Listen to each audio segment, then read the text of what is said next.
Witajcie! W dzisiejszym odcinku mamy naprawdę niezwykłą historię. Naszym gościem jest Paweł, Polak, który spędził pewien czas w mołdawskim więzieniu. Opowie nam, jak wyglądało życie za kratami w Mołdawii, z czym musiał się tam zmierzyć i jakie były jego doświadczenia. Przygotujcie się na szczerą i emocjonującą rozmowę. Zaczynamy!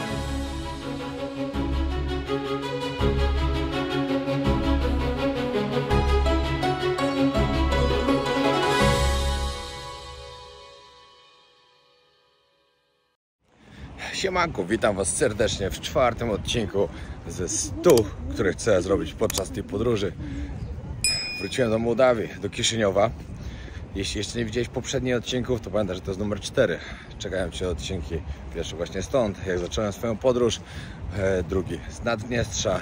Trzeci, gdzie odwiedziłem 3 kraje, 2 nieistniejące, czyli Naddniestrze, Mołdawię i Gagauzję. No a dzisiaj mam spotkanie tutaj z chłopakiem, który niestety siedział tutaj w więzieniu, który opowie, jak to wyglądało, no jak było nieciekawe. No dobra, idę właśnie teraz zjeść śniadanko, później się ogarnę, tak w ogóle później czeka mnie już długa podróż do Afryki. Mam 3 loty. Pierwszy lot do Istambułu, szybka przesiadka do Kairu i z Kairu do Addis Abeba. Ląduję tam o 4 rano i nie mam wizy. Miejmy nadzieję, że mnie wypuszczą z lotniska, ponieważ 2 dni muszę poczekać na swój kolejny lot do Erytrei. Jeśli się to nie uda, no to będę jak ten gościu z terminala, będę musiał zamieszkać na lotnisku. W ogóle wczoraj wieczorem wpadłem na pomysł, że muszę zmienić troszkę plan mojej podróży po Afryce. Miało być tak, że jadę, znaczy na razie tak jest. Lecę teraz do Addis Abeba, tam mam 2 dni przerwy, zmieni lot. Lecę do Erytrei, tam zostaję parę dni. Z Erytrei wracam do Addis Abeba i lecę na północ Etiopii. Tam zobaczyć wulkany, coś pięknego, to Wam od razu mówię. Tam będą 3 dni pięknej natury, fajnych przygód. Później lecę na południe. Tam odwiedzę 4 plemiona. Niesamowite to będzie, po prostu tego to się chyba najbardziej nie mogę doczekać. No dobra, pociągu bardziej, ale plemion też.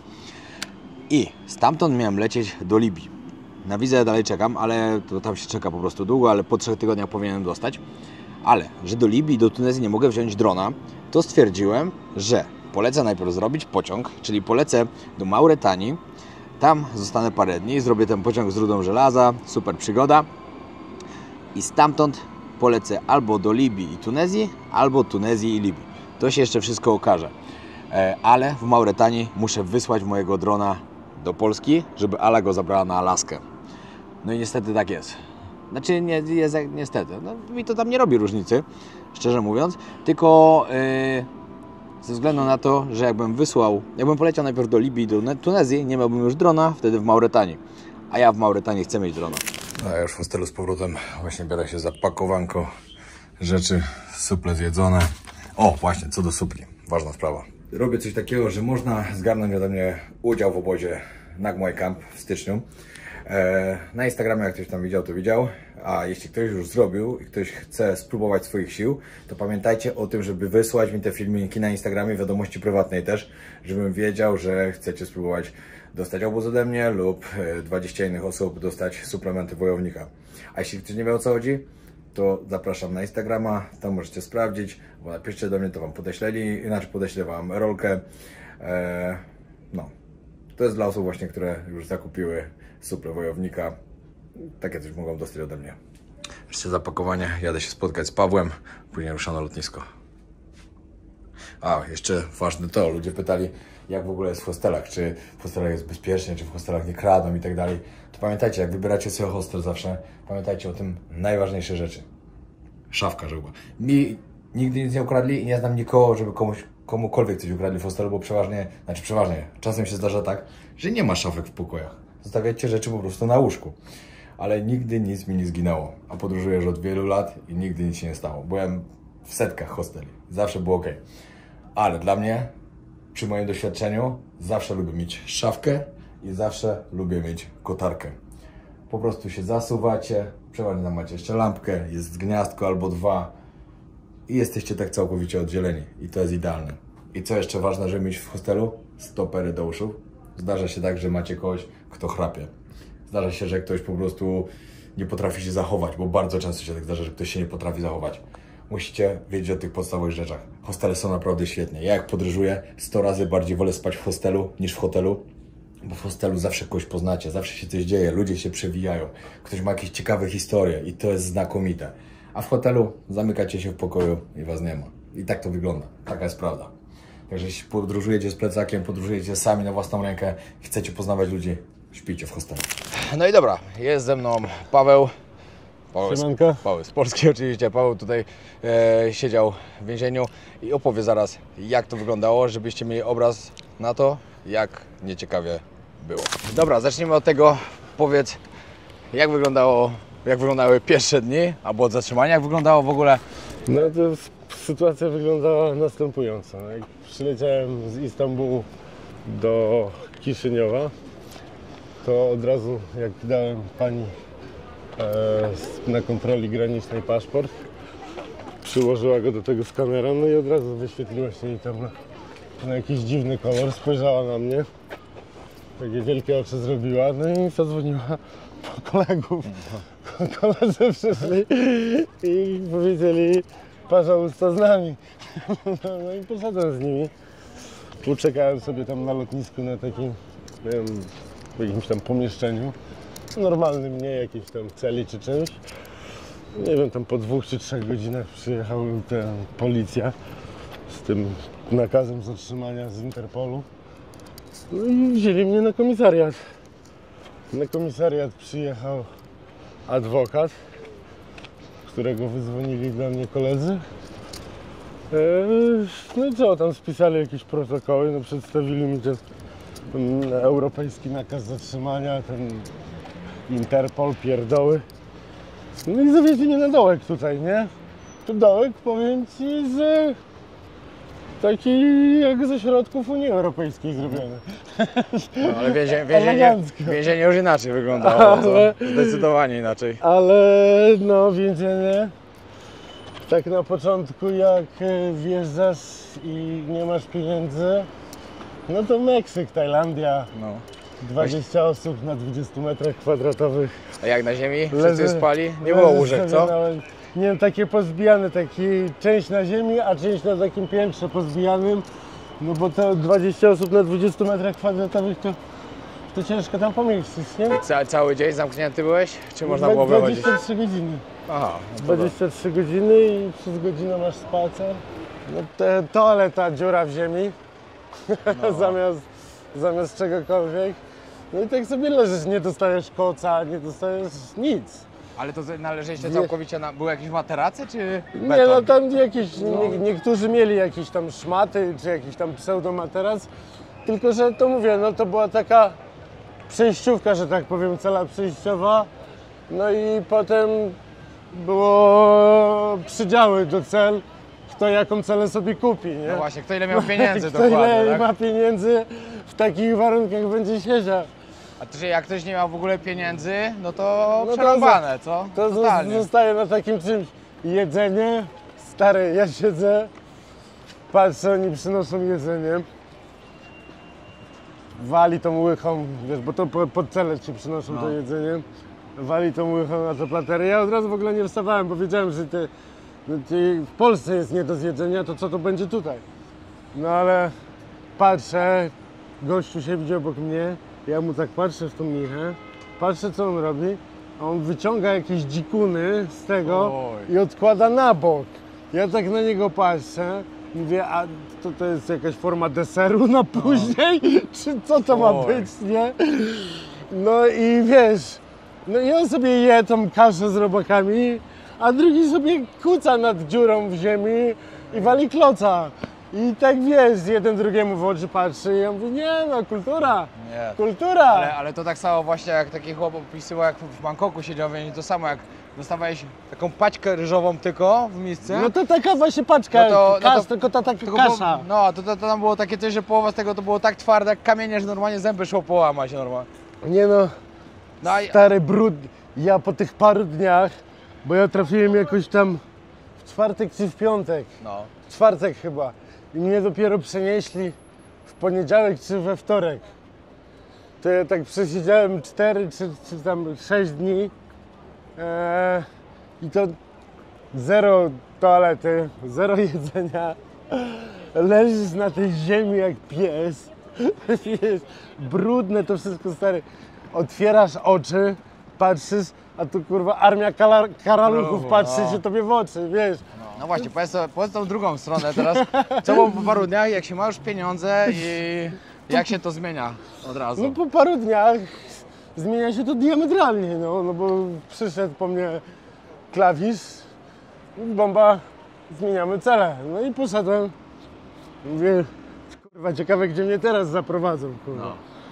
No i idę, patrzę, mówię, już nie wchodzę w dół, bo pierwsza cela w ogóle tam, to pierwsze nie miała okien, to były jakieś lochy, bo to stary zamek, no, cela bez okien, no. Niczego, nie wiesz czy jest kurwa, 10 czy 20. No i kurwa teraz patrzę, mówię, ale teraz schodki prowadzą do góry, mówię, o, jakiś awans, Poprawiło jakiś się. awans, nie? Patrzę na klapę, o, na klapie, bo tam jak już mnie zaprowadził pod tamtą celę, to tak zobaczyłem, patrzę, cyferka 20 i metry kwadratowe obok. Mówię, o, to rozmiar celi. A pod spodem patrzę, 19. Mówię, kurwa, to pewnie liczba ludzi. No i faktycznie, kurwa, to była liczba ludzi, no. No i tutaj patrzę, tutaj, kurwa, 30 metrów. Patrzę, a pod spodem 4. Mówię, o kurde. No i otwiera się, ja patrzę, mówię, a to jak mieszkanie, ty, kuchnia, łazienka, biblioteczka z książkami. No, to jest... Smart TV na ścianie powieszone. No ale de facto i tak jesteś pozbawiony wolności. No tak, zdecydowanie. No ale jak masz pieniądze, też to możesz sobie wtedy załatwić też areszt domowy, tak? Tak naprawdę? Czy to nie każdy sobie może załatwić po prostu, tylko ci, co byli... Tutaj w krajach takiego trzeciego świata, to, bo to jest, nie oszukujmy się, Mołdawia, to za pieniądze wszystko można załatwić. No ale to nie zmienia to faktu, nieważne w jakich warunkach byś nie siedział, jak jesteś pozbawiony wolności, to jesteś pozbawiony wolności, jest chujowo. No tak, wiadomo. Jest chujowo, no. A co jeszcze było jak... Bo co, nie było żadnego Polaka? Nie było jak żadnego się Polaka, dogadywać? no, nikt nie rozmawiał po angielsku, ani słowa. Dla nich hello stanowiło problem. No. No i co, no szybka nauka języka rosyjskiego poszła w ruch, nie? No i tak teraz już rozmawiam po rosyjsku normalnie, zresztą jak widzisz. No tak, no. Byliśmy w Więc- restauracji, to totalnie wszystko dogadywałeś się. Czy z bezdomnymi. Koniec końcem, jak wspominasz, Nie, na końcu dobra, co to... Śmiesznie było, kurwa. Znaczy, było minęło. ciekawa przygoda, no. Powiem ci... Początek na pewno ciężki, no nie ma co ukrywać. Ciężki no. początek, ale fajne przeżycie, szczerze ci powiem, fajne przeżycie, kurde, bo naprawdę jak otworzyli tą celę, jak zobaczyłem jak tam siedzi tak no niecałe 20 chłopów, takie wiesz, no nie ma się co oszukiwać, tam w tej celi 3 siedziało za głowę i to nie jest, że to są, wiesz, jacyś hitmeni, No. tylko to takie, kurde, no, bambry, jeden drugiego dźgnął w plecy po pijaku na imprezie, No wiesz, tak, no. na jakieś takiego typu, nie? No i masz takich 3 na 19. Noże sobie leżą normalnie, nie masz takiego czegoś, że dostajesz plastikowe sztuce jak w Polsce, tam nie dostajesz nic. Ale tam na tych celach są rzeczy, które pozostawiają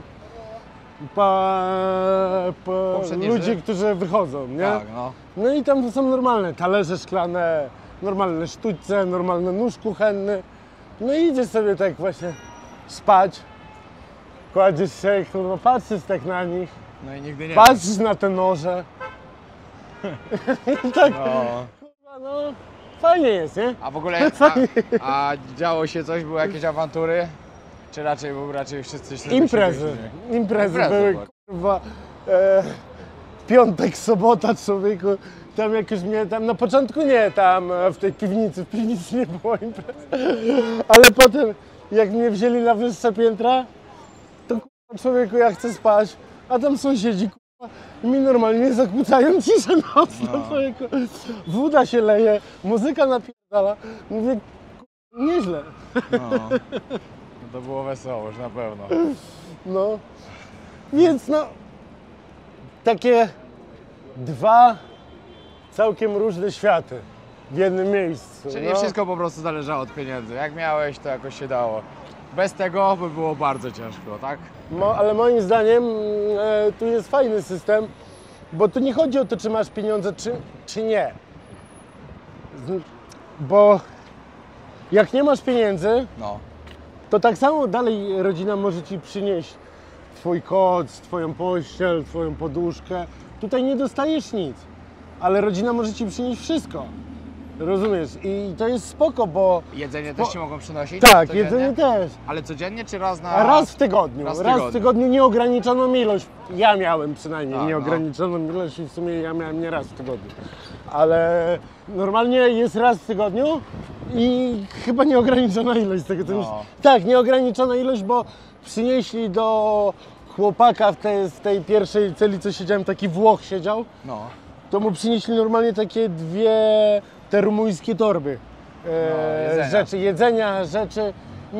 Nie było, wiesz, żadnego problemu. I to jest dobre, bo państwo tutaj nie wydaje tak jak u nas pieniędzy na te wszystkie gówna dla tych Utrzymanie, no. i innych, ale nie zabrania przynieść. A w Polsce nie możesz nic przynieść i podatnik musi na to wydawać pieniądze. Jeszcze karę masz, żeby ci nie Tak. dać jedzenia. No to Dokładnie. powinno być, że ci dają jedzenie, że ty dostajesz karę, że ktoś ci paczki nie A nie, że tutaj trzeba I oni utrzymywać. płacą. No Tutaj jak nie masz pieniędzy, to będziesz żar kaszę z robakami i będziesz leżał na glebie jak pies. I to jest eleganckie, bo to jest dla ciebie kara. Jeżeli nie stać cię było na życie normalne na wolności, to ty sobie nie będziesz zimował w więzieniu, wiesz, żeby dostać kocyk i ciepłą zupę, kurde. Jak w Polsce. Jak w Polsce. Ale jak masz na wolności, twoja rodzina może ci przynieść, to ci rodzina przynosi i nie ma problemu. Pomaga, I to no jest tak. normalne, no stary. Jaki jest problem w tym, żeby mi rodzina przyniosła poduszkę czy kołdrę? No, No. o co tu chodzi? No tak A w jest. Polsce nie można. No. I to jest właśnie ta nasza Europa, te nasze nowe zasady, bo w Niemczech, jak kraj jest bogaty i stać kraj na to, żeby więzienia wyglądały tak, jak wyglądają, czyli są warunki godne do życia dla wszystkich, bo stać ich na to. To jest okej, ale jak kraju takiego jak nasz nie stać na to, żeby zapewnić normalne te warunki dla wszystkich, no bo to skoro nie dają dla wszystkich te koce, no to powinni chociaż dawać takie, żeby dało się pod tym spać, a nie, że to, no stary, no takie szorstkie jakieś dery, obrzydliwe jakieś, wiesz, no kładź się po jakimś, no przecież, Nie, no wiadomo. no przecież jesteś pozbawiony wolności i godności, No tak. a tutaj jesteś pozbawiony wolności. A godność, jeżeli miałeś na wolności, to ją masz. Jeżeli nie miałeś jej na wolności, to nie będziesz miał jej w więzieniu. No tak, no wiadomo. I proste. I to jest moim zdaniem bardzo dobrze funkcjonuje. Przynajmniej państwo nie wydaje na tych PDF-ów tyle pieniędzy. No. I tyle. A jak masz u siebie w domu i mogą ci przynieść, to ci przynoszą i jest pod kłopotem. I na to zakończymy, bo muszę lecieć na autobus. Pozdrawiamy. I pamiętajcie, trzymajcie się z dala od więzienia, bo to nie jest fajne miejsce. Nieważne w jakich warunkach, pozbawienie wolności. To jest kicha. Wiecie co jest fajne? Z centrum na lotnisku możecie dojechać za złoty 20. 6 lei płacicie, autobus numer 30, co pół godzinki jeździ. Elegancko po taniości, można sobie dojechać fajnie. Dobra, jestem już na lotnisku i zaczął się lekki mały problem. Ze względu na to, że mogłem się odprawić na jeden z 3 lotów tylko, a jak wyląduję w Kairze, mam tylko godzinkę coś, żeby zmienić samolot. I myślałem, że jak pójdę tu do odprawy, to mnie odprawią na loty do przodu, bo czasem tak można.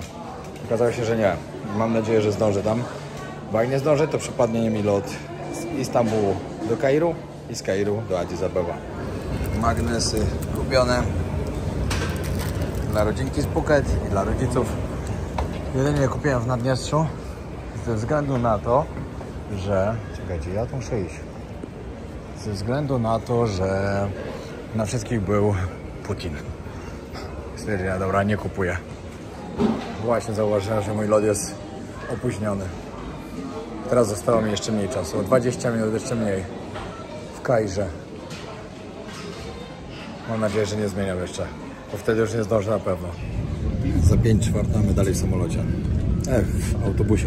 Nie w samolocie, a o 4 miał startować. Jak się nie spóźnię, to będzie cud. I to nie chodzi o to, że nie zdążę, jak mam 50 minut czy godzinę, tylko o to, że jeszcze nawet nie mam biletów na następne loty, bo mi tu nie chcieli odprawy zrobić. Będę musiał to robić na lotnisku i w tym jest największy problem.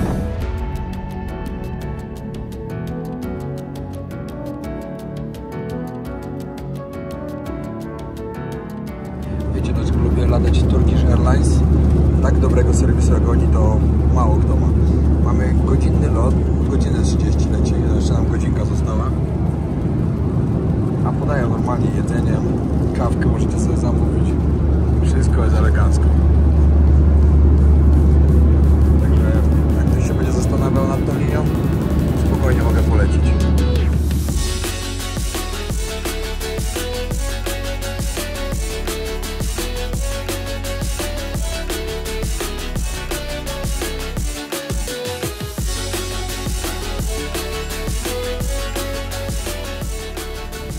No i wylądowaliśmy, została mi godzina.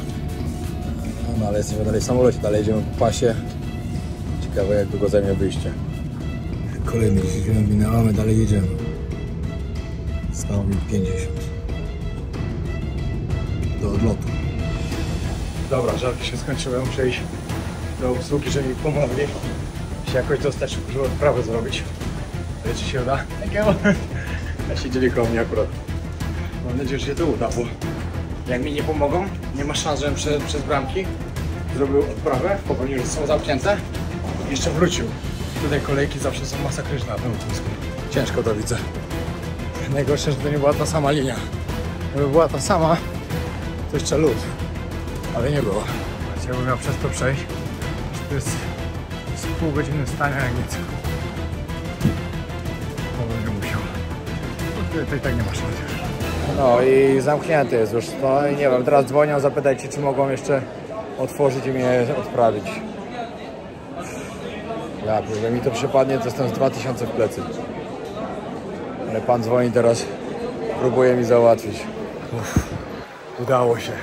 A już powiedzieli, nie ma szans, zamknięte jest, 5 minut się spóźniłeś. Ja mówię, panie, ale to nie moja wina.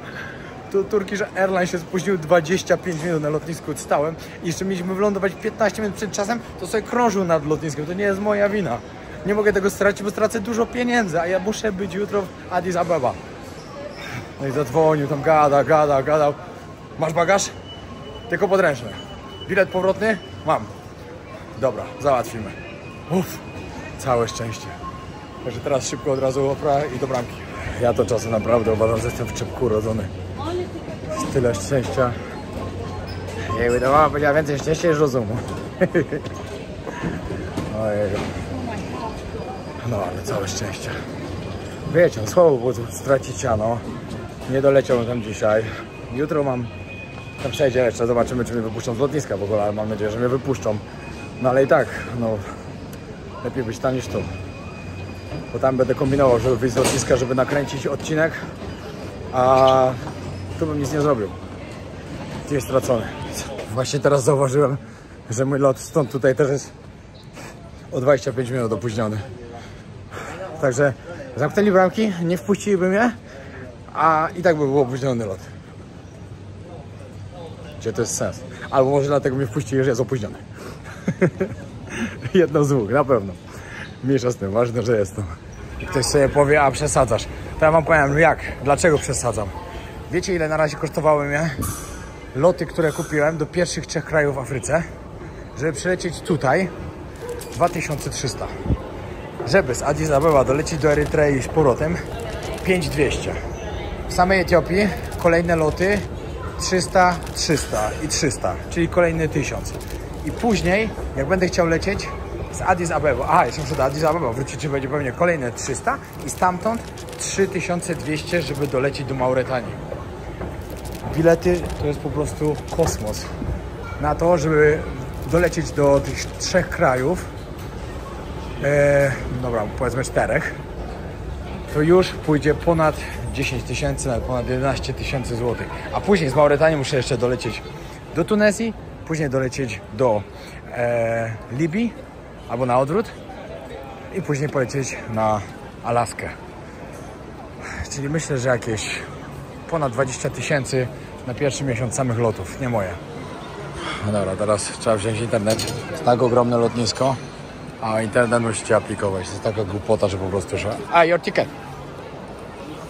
Właśnie zaoszczędziłem człowiekowi masę stresu. Wypadł mu bilet, nawet nie zauważył. Fajny sklep.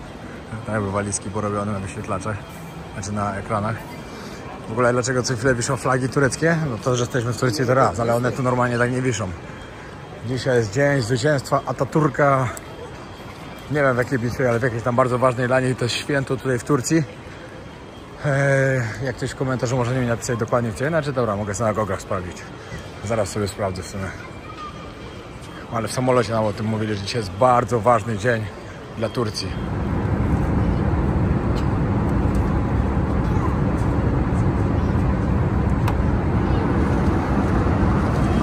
No, jestem w Egipcie.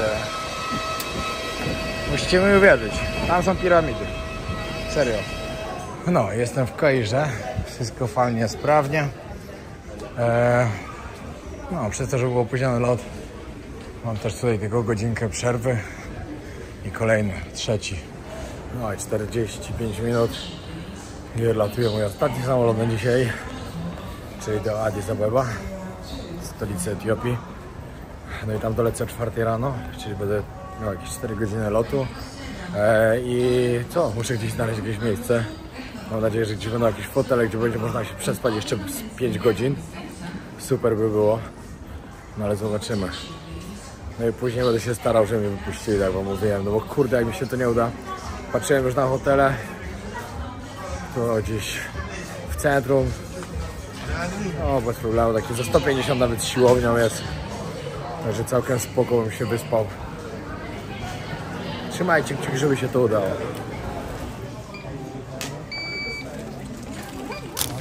No i jestem już w Etiopii. Teraz muszę załatwić, żeby się wydostać z lotniska. Czy mogę się wydostać rano, ale chcę to od razu załatwić.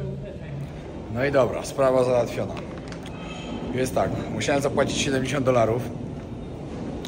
Niestety, przez to, że nie leciałem też z Egiptu tą samą linią, no to powiedzieli, że ich to nie obchodzi, że ja tu przyleciałem tak szybko.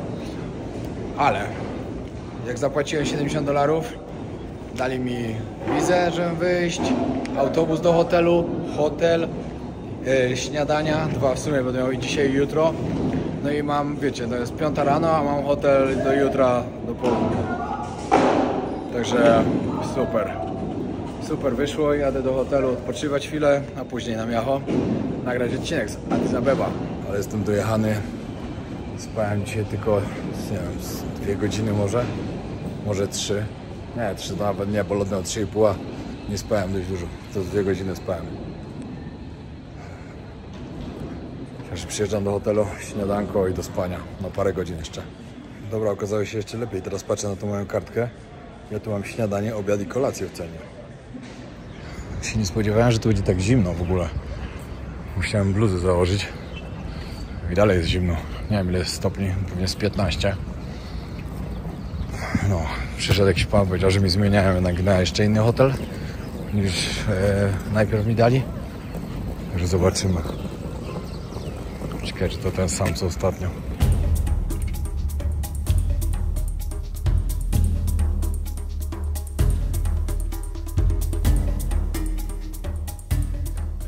No, dostałem pokój.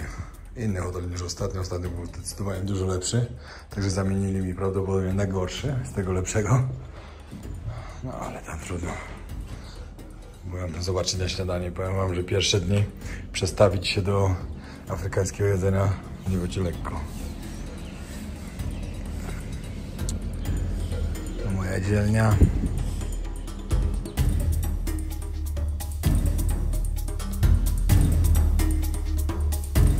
Fryzura mi się popsuła. Ale jestem zmęczony normalnie, aż nie mogę mówić. Trzymajcie się, pozdrawiam serdecznie. Zapraszam na następny odcinek. I pierwszy z Afryki. Z Addis Abeba, czyli stolicy Etiopii. Yo. Aha, jeśli mogę prosić jeszcze, pamiętajcie o tym, robię 10 000 łapek do góry. Proszę o jakiś komentarz, a kto jeszcze nie subskrybuje, zostawcie suba. Pozdro.